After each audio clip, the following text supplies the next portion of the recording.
Once upon a time in the valley of Elah, between two majestic mountain ranges, the armies of Israel and the Philistines stood facing each other, preparing for a life-or-death battle. From the ranks of the Philistines, a giant warrior stepped forward. His name was Goliath, a man from Gath, towering over 9 feet tall, clad in bronze armor that glittered under the sun, wielding a spear and a gleaming sword. He marched forward, his voice thundering like a storm, challenging the entire army of Israel. "Who dares to face me? Step forward. If anyone defeats me, we Philistines will become your slaves. But if I win, you will become slaves to us." Each day, when Goliath appeared, his massive form and terrifying strength spread fear throughout the ranks of the Israelites. The warriors trembled, and even King Saul, watching from his high vantage point, was struck by fear at Goliath's might and ferocity. Meanwhile, far away, there was a young shepherd named David, the youngest of 8 brothers. He was not a soldier, merely a small shepherd boy, but his heart was filled with courage and faith in the Lord God. One day, David's father, Jesse, sent him to the camp to deliver food to his brothers who were part of the army.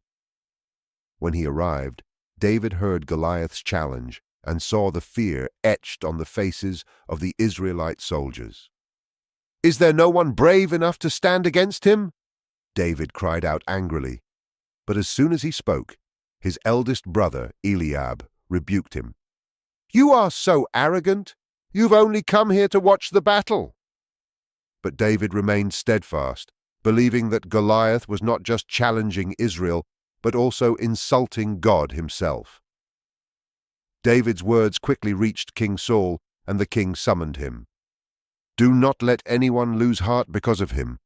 I will go and fight him," David declared boldly. King Saul looked at David, his heart full of doubt. "You are just a boy, and he has been a warrior since his youth." But David calmly recounted how he had defended his flock from lions and bears. "The Lord God, who delivered me from the paw of the lion and the bear, will deliver me from the hand of this Philistine." In the end, despite his hesitation, King Saul agreed to let David go into battle. He offered David his own armor and sword, but David declined, as they were too heavy for a young shepherd like him.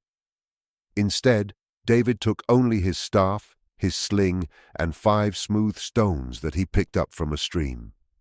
David stepped onto the battlefield, his small frame making Goliath burst into laughter.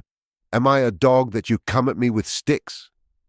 But David, his eyes bright and unyielding, stared straight at Goliath and replied, "You come against me with sword and spear, but I come against you in the name of the Lord God.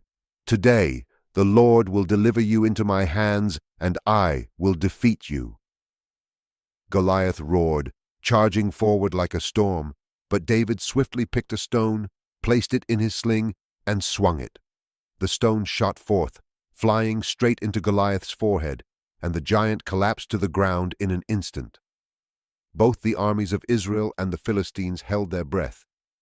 Cheers erupted from the Israelite army, while the Philistines, overwhelmed with fear, scattered in all directions. The Israelites pursued them, securing a glorious victory. After the battle, the Israelites rejoiced, praising David for his bravery and remarkable feat. King Saul, witnessing this miraculous event, asked his commander, "Who is this young man?" David stepped forward, holding Goliath's head, and answered, "I am the son of Jesse from Bethlehem." From that day on, David became a symbol of courage and faith for the people of Israel. He did not win through sheer strength, but through his unwavering belief in the Lord God.